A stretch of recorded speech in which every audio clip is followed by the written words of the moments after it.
Welcome to Supersize versus Superskinny.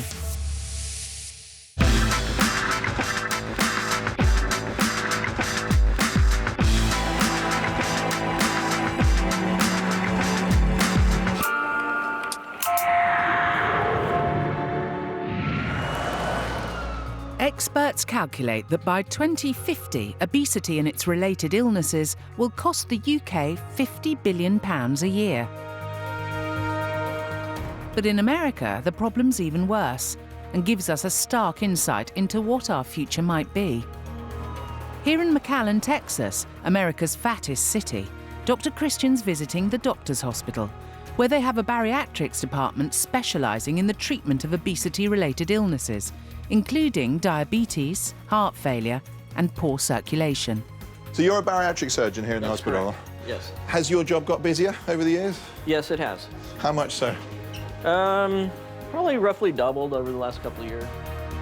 In severe cases of obesity, the body's normal healing systems often fail, so even the smallest injury, such as a cut, can develop horrific complications. Dr. Noel Oliveira is an expert in this area. Being a wound care center, we do treat non-healing wounds, not your little scrape or bump or abrasion, but wounds that have become complicated one way or another. And in this case, it was a multimicrobial infection. Multiple bacteria infected this. So this chap was obese, developed diabetes, developed circulatory problems in his leg, got an infection in an ulcer at some point, and it turned into this condition, right? Correct. So can we go and have a chat with some of your patients and see the sorts of things that you have to fight every day? Sure, Yeah. let's go. Thank you. Dr. Oliveira's patients suffer from the kind of obesity conditions that are on the rise here in the UK. First on the round is Eva. Hi, I'm Christian. She has diabetic gangrene, has lost several toes and faces losing her leg. Sometimes it does hurt. Right, sometimes it does. Eva's blind and has multiple organ failure due to diabetes, which was made worse by a poor diet when she was younger. If I could go back in time when I was younger and take care of myself a little different, I would. Well, you look great, you really do. You look really good. The wounds are coming along Thanks great. to you. Well, Next up is David, Hi, I'm Christian. who's suffering the Nice to meet severe you. effects of type 2 diabetes. You're here for some treatment for your foot. What happened to it? I had a little accident with one of those big doors, and I hit it. And it took me about 6 weeks to get to the doctor and get it fixed. And they said it's got to be amputated. Were you carrying a lot more weight than you are now? Probably at the time I wasn't too much aware of it. I was just eating up and not taking care of myself. And your other leg as well, you've had that? 11 years. There's not much left of that one, is there? No, they cut off all the toes. 34-year-old Walter has such bad circulatory problems that wounds on his legs aren't healing properly. At one stage, the doctors warned him that without losing weight, he was at risk of having both legs amputated. How big were you at your biggest? I've actually lost 200 pounds. Wow, that's really good. Well done. I think it was like 520, 530, something like Well, as you know, the more you can keep your good diet up, the more weight you can keep coming off, the better your symptoms will be and the less likely you will be to run into problems in the future. So I hope you keep it up, Walter. Thank you very much for letting me talk to you. All right, bye-bye. It's incredible to see the severity of some of the wounds they deal with here at the centre, and even more incredible when you think that so many of them are lifestyle related. Nearly all the patients here are either overweight or obese, and they all say that if they could go back and do things differently, then they would. But will this warning be enough for us back in the UK? Anxious to stop us making the same mistakes as America, Dr. Christian has gathered 8 Supersizers and 8 Superskinnies for a mass weigh-in. By putting them in pairs, he's going to force each of them to confront their dietary issues by swapping meals for 2 intense days in his feeding clinic. Right, Joe, come on out. So, Joe, for your diet swap, I'm going to pair you with Ross. Yeah. Hi, Ross. Nice to meet you. Yeah, nice to meet you. Wow, what do you eat? Quite a lot of stuff, obviously, compared to you. Yeah. like I could break you. Look at that, it's so skinny. Possibly. Oh my God. What do you eat? I usually eat pasta every day. Pasta every day? I like Pasta every day. Yeah. Do you eat breakfast? That's my downfall. I don't eat any breakfast at all. We eat breakfast because I eat breakfast. Oh my God. I feel Jo isn't going to cope with my diet. The fact that I don't eat breakfast and some days I don't eat up until 4 o'clock in the afternoon, her emotions are going to be flying everywhere. God, they're really, really skinny. And I mean, when I first saw my diet swap partner, Ross, he was shivering and I thought, bless him, he needs to get some fat on. Jo loves her food and she loves her big portions, often going for seconds, whereas Ross would rather have chocolate over a meal. I'm hoping that by bringing them together, they'll work out a more healthy middle ground. 41-year-old food addict Joanne Leadley from Essex is a supersizer who's thrown the portion size rule book out of the window. I love food. I like to see a big plate of food in front of me and I think yum yum. That makes me feel happy, it makes me feel good. And I always do big portions and I've always done big portions. Size certainly matters when it comes to dinner in the Leadley household. I make dinner maybe for 5 people and there's only 3 of us here. And what normally happens is I normally go back for seconds. And often thirds. Naughty me. But at 21 stone, Jo's main problem isn't just her main meals. I do snack a lot. My most favourite thing in the world is crisps and dip. I really like cheese. I like to eat sausage rolls, Scotch eggs. I do like burgers and I do eat sometimes and try and cover it up. Because at the end of the day, I don't want everyone to think I'm a pig. Being mum to 8-year-old Oliver, Jo's biggest fear is what lies ahead for her and her son. I'd like to sort of run around and kick a ball with him. You know, I can't do that now. I get out of breath, hot and sweaty. Come on, Mum. This is probably the last chance, really, for me to get myself sorted out. All right, sweetheart, how are you getting on with your homework? Good. Oliver is a big motivation for this because she feels that the time she's got is going to be shortened drastically if she doesn't do something. Yes, you take that. Jo's weight is already causing her problems, including osteoarthritis, asthma and high blood pressure. My doctor has told me that if I carry on the way I'm going to end up dying young, not being around for my son. I'm sorry. And I just need to do it for me and for him, really.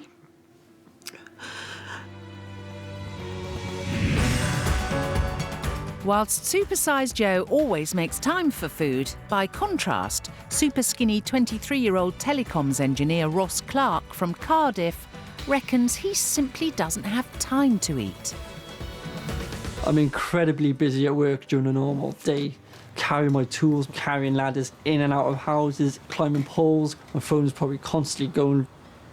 And the last thing I've got on my mind is food. Which might be part of the reason 6-foot Ross only weighs 8 stone 11. I can sometimes not eat until between 12 and 3 o'clock in the afternoon. But when Ross does squeeze in the time to eat, there's one thing in particular that keeps him going. I love chocolates. When I'm feeling hungry, chocolate is up there with the best. Chocolate will only get you so far, though, as Ross discovers daily. A normal working day now, I'm exhausted by, say, 2, 3 o'clock. By the time I get home, I'm falling asleep on the sofa. Ross is a 23-year-old, and really he's got an energy of a 50-year-old. Just worrying, really. No surprise, then, that Ross can't really be bothered in the kitchen. I'd usually eat pasta and pasta sauce a minimum of 4 times a week. And even when Ross takes girlfriend Olivia out for dinner, he's hardly the dream date. I'm not overly excited with going out for food, but I have to do it, don't I? Sure you don't want to try some, Ross? No. But Ross does have a reason for his lack of interest in food. I only ever eat when I'm hungry, whereas if I was to eat when I'm not feeling hungry, food makes me feel sick. In fact, if Ross had his way, he wouldn't eat at all. I would prefer to have a feeding tube if it allowed me to put on weight.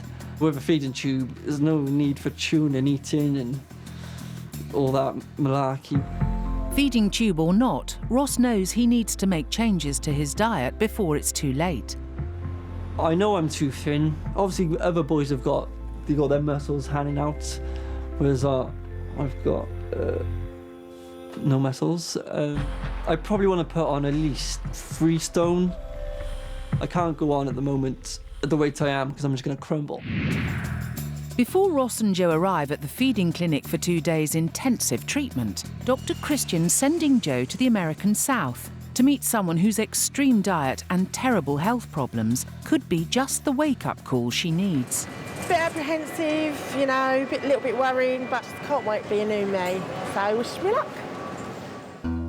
Waiting for Joe in Georgia is her supersized American host. My name is Nancy Shivers. I'm 30 years old, and I'm 38 stone. I think about food mostly all night, because I stay up all night, you know. Snacking on this, snacking on that, junk food. 21-stone Joe is on her way to Georgia for a glimpse of what life could be like if she doesn't cut down on the big portions. Joe's biggest fear is dying young and not seeing her son grow up. A concerned 38-stone mother of 2, Nancy Shivers, knows all about. My biggest fear is losing my children. Like, you get to the point that I can't take care of them, and they take them from me. That's my biggest fear. Virtually housebound because of her size, Nancy has to rely heavily on her 11-year-old daughter to help run the home. It made me feel real bad because I feel like I have failed them both. After an 18-hour journey, Joe finally arrives at Nancy's. Hi, Hello. I'm Nancy. Hi, I'm Joe. How you doing? I'm fine. How are you? All right. Yeah, didn't know what to expect, you know. So I know. How was your trip? it was, yeah, it was okay, thank you. Yeah, it was long. Yes, I've never been on a plane. I've been, you know, be like this all my life, you know. Yeah. It started when I was a kid. My mom cooking good soul food. When she cooked big. I'm a bit of a grazer, really. I tend to sort of like eat a lot during the day, and also I do like my big portions. How old are you, if you don't mind me asking? I'm 30 years old. You're 30 years old? Yeah. Really? I'm 11 years older than you. I'm 41. Oh. I was just sort of shocked. Didn't know what to say, really. I didn't realise that she was only 30 years old. She was much larger than me, and that's really, really, really sad. Nancy's weight has had a major impact on her health, and she suffers from severe shortness of breath, sleep apnea, osteoarthritis, high blood pressure, and pulmonary hypertension. All of which means she rarely goes out anymore. But today she's making a special exception by taking Joe with her to do the weekly shop. You gotta get my potatoes. I love homemade fries, etc. Within minutes of arriving, though, Nancy's struggling. You're right. Yeah, I gotta take me a break. I can't stand up too long and it's shortness of breath.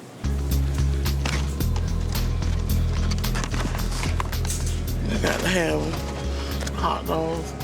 Joe loves her big portions, but even she's surprised by how much Nancy's piling into her trolley.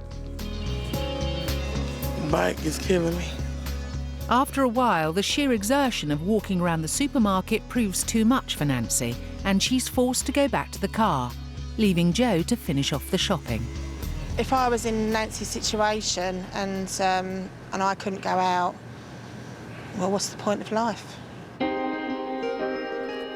Having seen the damage the enormous food shops have done to her health, Joe's about to witness the emotional impact Nancy's obesity has had.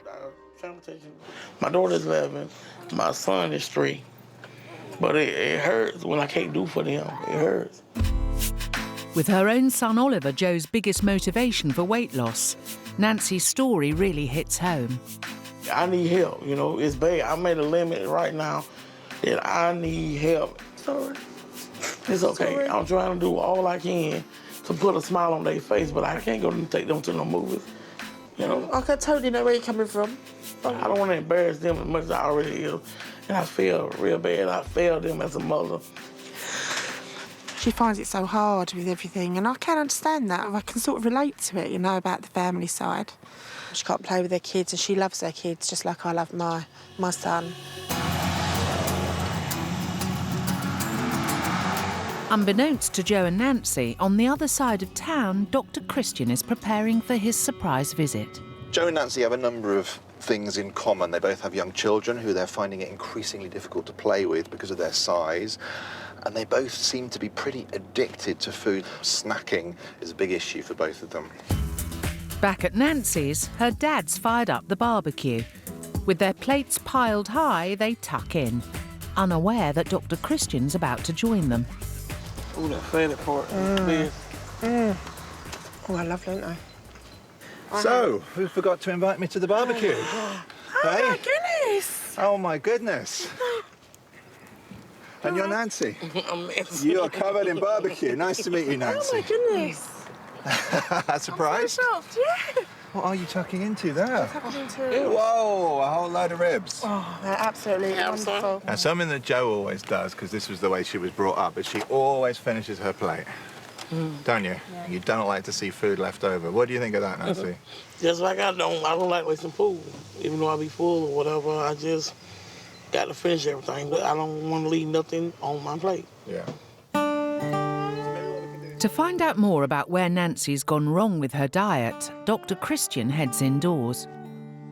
I have to say, looking around this kitchen, and there's a huge... Are you stocking up because you've heard there's a war coming? No. Or a hurricane or something? I mean, there's masses and masses and masses of sausages. Do you know what's in these? Do you care? I do now. You do now. Really, really, really high in fat and salt. The problem with these sorts of processed foods is you have no control over what's in them. Dr. Christian's keen to find out if meeting Nancy has had the desired effect on Joe. So I just wanted to hear your thoughts on Nancy. I couldn't believe how big she is for being only 30, but she literally does not stop eating because she loves food. I thought I loved food. You know, I mean, I know with my situation, I don't like it the way I can't run around with Oliver, but she can't do anything. But what I want you to bear in mind now is the fact that it will only get worse if you don't make changes now. At the rate that you're eating, you will only be putting more and more weight on. Yeah, I know. Use Nancy as an example. Remember her. You know, she's sort of opened her life out to you. Yeah, definitely. So make use of it. Dr. Christian heads off, leaving Joe to say goodbye. Take care. Meeting Nancy has definitely given me a wake-up call. What's really hit home is if you carry on eating, then I could end up being that size. And she's got even more problems than what I've got, and I've got enough problems and I don't really want any more.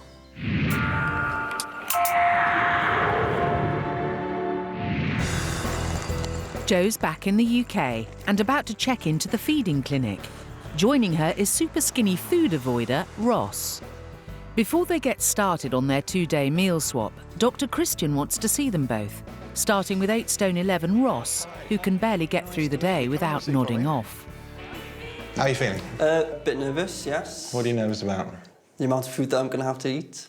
Well, I can see why that might worry you, because you don't eat a lot, do you, looking at your food diary? In fact, you get through, on average, about 1,500 calories a day. If I tell you that a sort of 4 to 6-year-old boy needs about 1,700 calories a day, you are eating less than a 4-year-old. Wow. Yeah. It's a bit of a shock. You are running on empty. The only way your body can cope with that for survival is to shut itself down. That means whenever there's a chance, it sends you off to sleep. Unlike Ross, Supersizer Joe is not running on empty. More than 10 stone overweight, she has a growing list of medical complaints. What pills are you taking at the moment? 2 lots of blood pressure pills and a water tablet, and I'm asthmatic as well. And I take painkillers for my knees, and I have been told, obviously, that I am borderline diabetic, so... Yeah, your blood sugars haven't been very good in the test that we've done with you, and we sent you off for some further testing, a glucose tolerance test, which has come back essentially positive to show that you do have a problem regulating blood glucose. But what I can tell you is, if you lose the weight, blood sugars will normalise. If I carry on the way I'm going, I will end up like Nancy, and I just don't want to do that. It's time for the 2-day diet swap, and for breakfast skipper Ross, it's Joe's staple morning plateful: 2 poached eggs and 3 slices of buttered toast. For calorie-guzzling Joe, who lives in perpetual fear of a rumbling tummy, nothing. Not even a cuppa. No breakfast at all? Nothing at all. Can't believe I've got nothing. I'm going to be starving. Yeah, I never have anything like this for breakfast. Do you not? Never? Never. Never. Do you not have any sauce with this? No. No? Whilst Joe makes do with a hearty glass of water, Ross is already struggling. Nice? Not really. No. It actually makes me feel physically sick. Does it? Oh, God. Bless you. You really are struggling, aren't you? But Ross is determined to get through, and in the end does surprisingly well with Joe's breakfast by wolfing down 2 pieces of toast and 1.5 eggs. You're going to be stuffed today, and I'm going to be starving. No. It was the texture and the feel of food while it was in my mouth. It was a bit of a challenge. It did make me feel a bit sick. I did heave once or twice. Bit concerned and daunted about what's going to happen for me, but do you know what? I've got to crack on. It's a challenge for me, and I've really got to do this. As a constant grazer, Jo snacks throughout the day, and it's not long till she serves up a mid-morning treat for Ross. 3 breakfast bars, a packet of crisps and a nice cup of tea. But luckily for Jo, she's got something too. It's Ross's first food of the day: chocolate. Nice. Wouldn't have this for my first meal, though. No. It's nice, huh? Enjoy while it lasts. For Ross, his morning snack often takes the place of breakfast and lunch, but for Jo, it's just a daily treat. I'm having my morning snack because I feel that I'm hungry, but I'm probably not really hungry, and it's just there. It's just there, and it's food. And you think, oh, fancy something. Maybe it's a little bit of what you fancy. One thing Ross always fancies is his beloved chocolate, something Dr. Christian wants to have a word about. Ross, come on over here and have a look at a plate of something that I think you'll recognise quite well. Yes, chocolate. Eat quite a lot of chocolate, do you? Daily. Daily? Yes, in fact, chocolate makes up 25% of all calories that you get within a week. Wow. Ross consumes a staggering 16.5 kilograms of sugar. That's 11 teaspoons a day, just from the chocolate he eats. But Ross's favourite treat also has a very high fat content, demonstrated by this chocolate fountain with a difference. This is not milk. This is fat.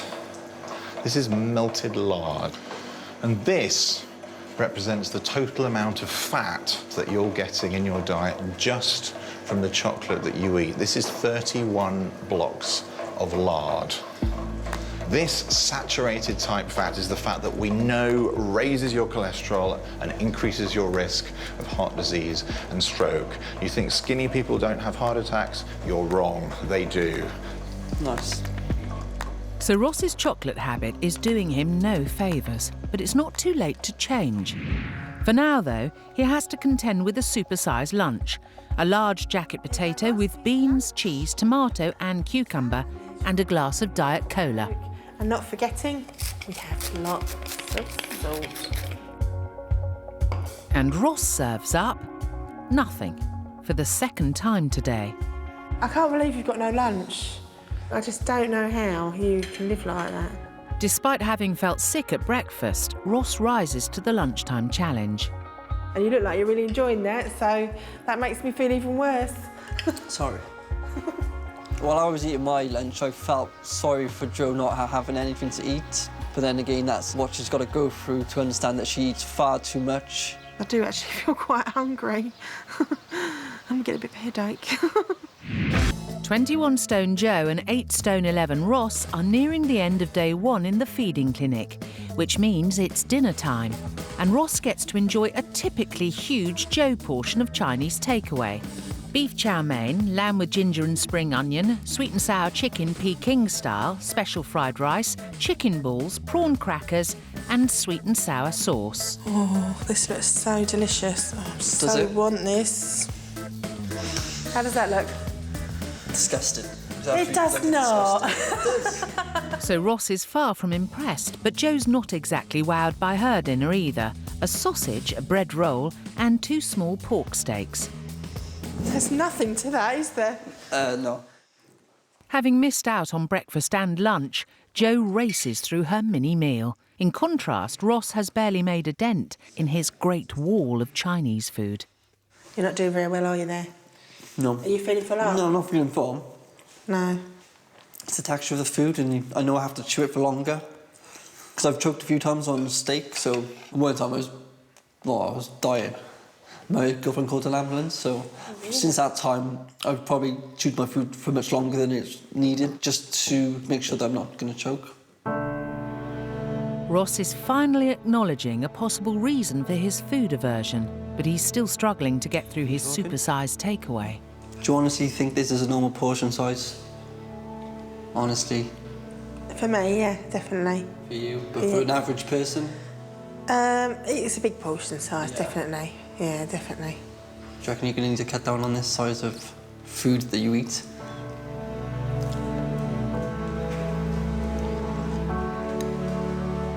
Ross's questioning is the wake-up call Jo needs. So hard. God. Yeah. Sorry, I don't even know why I'm crying. I think it's just a bit of everything. I suppose not having any food and watching you eat all that and you struggling. It's all right. It's not your fault. You'll be fine. Give you a hug. Doing very well. It's been a really emotional day. It's been hard. I'm gonna do this. Realising obviously that I do eat too much and I do need to change to sort myself out. So after just one day in the feeding clinic, both Ross and Jo have started to confront their issues with food. It's day 2 in the clinic and breakfast is served. For Ross, it's 2 poached eggs on 2 slices of toast, with 3 slices of cheese on the side and a mug of tea with 3 sweeteners, whilst for Jo, it's a very welcome BLT sandwich and a bar of chocolate with a glass of fruit juice. I can't believe you eat this for breakfast. Compared to yesterday, it was lovely. But I did think, odd breakfast to have a sandwich. Sort of like, odd. As for Ross, yesterday he managed 2/3 of his breakfast. Today, he's cleared his plate. You've done really well. Can't believe you finished it. Better than yesterday? Definitely.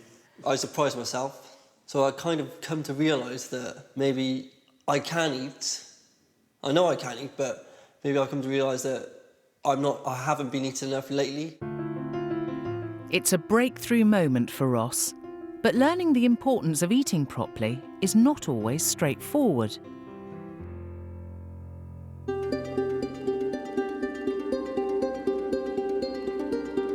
Emma Woolf is a journalist and a former sufferer of anorexia.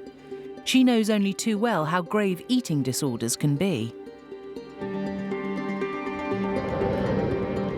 Across this series, Emma is investigating the very latest on eating disorders, meeting sufferers and experts on a wide range of conditions.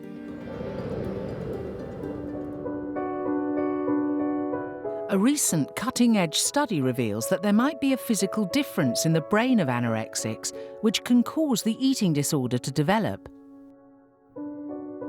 The expert behind the study states that this genetic research may indicate a family connection and could revolutionise the way we perceive and treat eating disorders. It's a really interesting question, this, about anorexia and families and whether or not eating disorders do run in families. I was thinking about my own family, actually, and Virginia Woolf, my great-aunt. There's some indications in her letters and diaries that I've read that she had issues with food and with eating and with her weight. And it's really interesting, and I don't know whether there's a direct link. To explore these ideas further, Emma is going to meet Marianne, a recovered anorexic whose mother died of complications due to anorexia.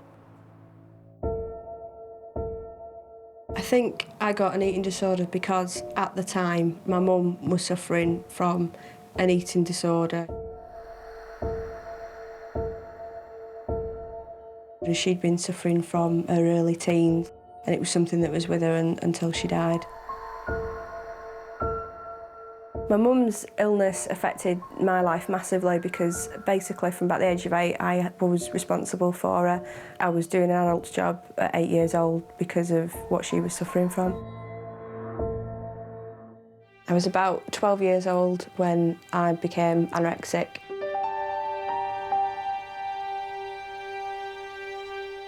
My lowest weight was between 5 and 6 stone. In regards to my eating disorder, I think it was influenced by the environment I grew up in because of my mum's own suffering.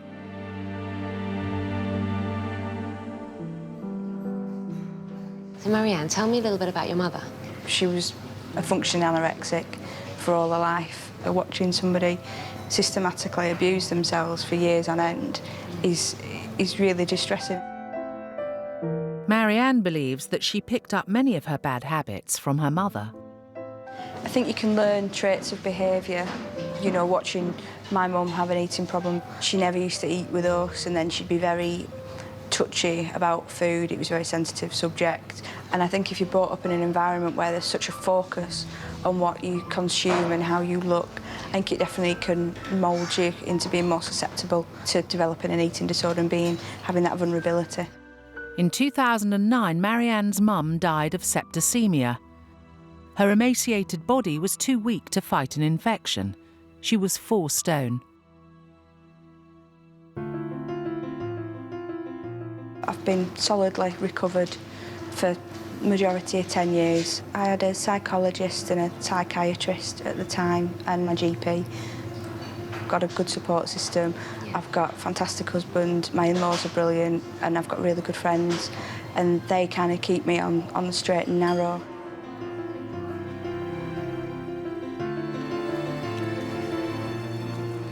Marianne's story is really sad. And to watch your mother die of anorexia is just unimaginable. And also the fact that she lost her childhood and her adolescence to looking after her mother. I mean, she was a full-time carer. It's also really interesting the way we differ in our views on eating disorders. Marianne really does think it's something in her environment, and it's very much to do with her upbringing. I think it's something neurological, that there is something going on in the brain. Emma's going to meet Professor Brian Lask, who believes he's discovered a change in the brain of anorexics. It appears that there is an abnormality in the brain that makes people vulnerable to the development of anorexia. It doesn't necessarily create it, but it makes them vulnerable. In essence, there's a structure deep in the brain which acts like the central station of a railway network, so that all the important routes go through it. If you have anorexia nervosa, this particular structure appears not to be working properly. You look in the mirror and you see a fat person staring back at you. You're not fat, you're actually very skinny. And that's to do with the misperceptions which arise as a result of this abnormality. In well over 80% of our patients, we find this abnormality. So what are the implications of your findings? What we're looking at is how do we treat that abnormality? We need to know exactly what's gone wrong in the insula, what's going wrong with the chemical messengers there. So we're looking into that and we're developing treatments for that now. Meeting Professor Lask reinforces my own belief that there was actually something different going on in my brain when my anorexia was at its worst. What's clear is there's no one single reason for an eating disorder. The nature versus nurture debate will rumble on. The positive thing, though, is that we are moving in the right direction.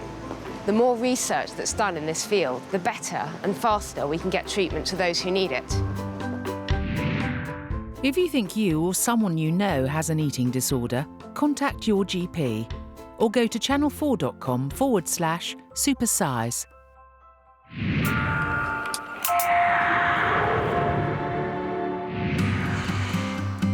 Lunchtime in the feeding clinic. And although she loves big portions, Jo also loves to snack. And Ross's lunch today is a series of snacks. Toast, tea, crisps, a chocolate biscuit, cheesecake and some squash. I won't enjoy this. No? I won't be enjoying this. He soon gets his own back, though, by serving up another portion of nothing. You can't be hungry now, can you? honestly. I can't sit and watch you eat all that and not be hungry. It's my favourite. Perturbed by the menu, Ross starts to question Joe's eating habits again. Sometimes. Do you regret eating what you've eaten? Do I regret Yes. eating? Sometimes. Yeah, definitely.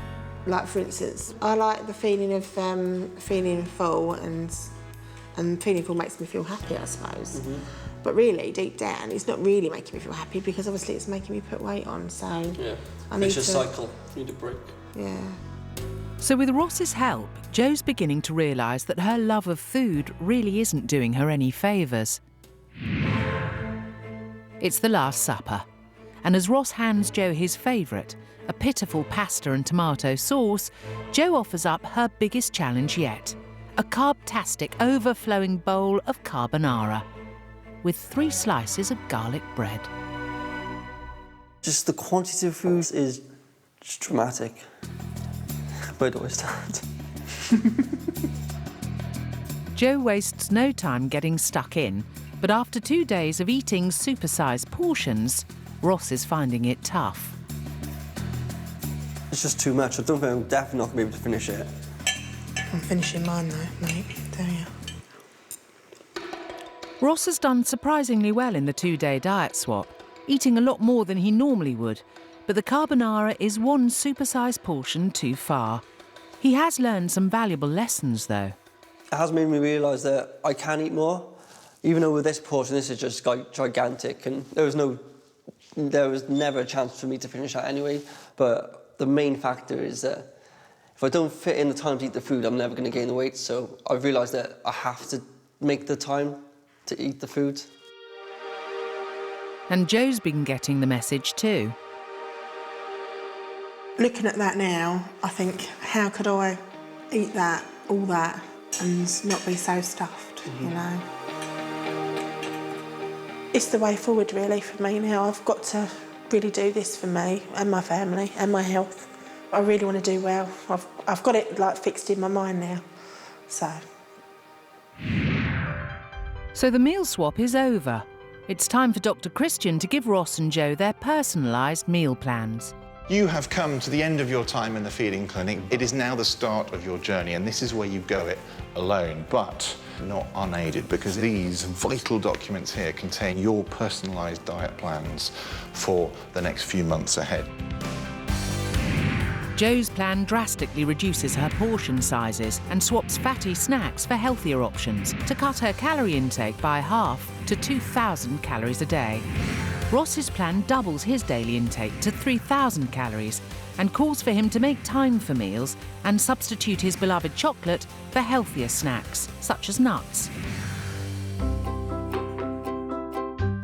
Well, it's been quite an eye-opening couple of days, really. I've learnt a lot about what I'm doing wrong. I think it's going to change my life, and I want it to change my life because at the end of the day, I don't want to be like this anymore. Past 2 days have been very interesting. The first day, I was obviously in denial throughout the whole of the day. I did actually think that I ate enough food, whereas in actual fact, I hadn't been eating enough to get me through the day, so I'm going to follow the diet plan 100%, and hopefully that'll help me to gain some weight. Good luck, Joe. Thank you. No problem. Go. Take care. Mwah. You'll do us proud. Yeah, we'll do. Yeah, and you. Take it easy. Joe and Ross will be back in 2 months' time to show Dr. Christian how they've got on without him. It's been 8 weeks since Meal Dodger Ross and Mega Portions Joe left the feeding clinic, and it's time to see if they've stuck to their healthy eating plans. Feeling quite nervous about stepping on the scales, but I know that I've worked really hard, so I'm really hoping that I've done really well. I'm pretty sure I gained a few pounds. Generally, I feel much better in myself now. As long as I gain 8 pounds, that'd be £1 a week. That'd be good. So, Ross, tell me how things have been for you. Since leaving the feeding clinic, I made loads of changes. I followed the diet plan to a T. Now I'm eating a lot of fish, meat, nuts. I'm no longer feeling tired after work.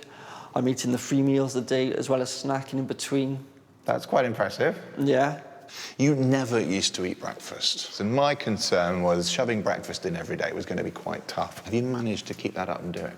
I'm still having like gagging reflexes, but I do it 99% of the time. Good.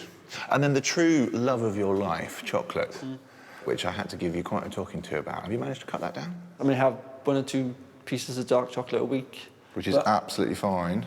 So I don't eat any processed chocolate at all. Wow. So you did listen to what I said? I did, yes. I'm impressed.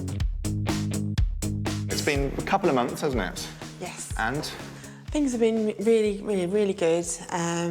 It's been hard. It's not been an easy thing, but I just changed the way I look at food and the way I think about food now. My life doesn't revolve around food now. Did your time in the feeding clinic sort of prepare you for that a bit? Definitely. It shocked me more than anything to see, obviously, my partner's sort of struggling with it and thinking, did I really eat that much? It's quite frightening, really. I'm not going to go back there.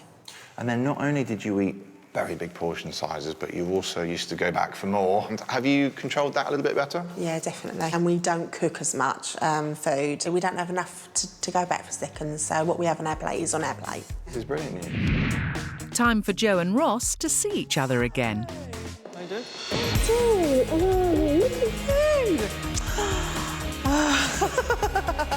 You're looking very well too. Do you think so? Yeah. I've tried really hard. Your legs, your stomach, looking awesome. It's been great, but I just can't believe it. You know, you look so different. You can see fat in your face and in your arms, and look at them. Brilliant, absolutely. All right, put him down.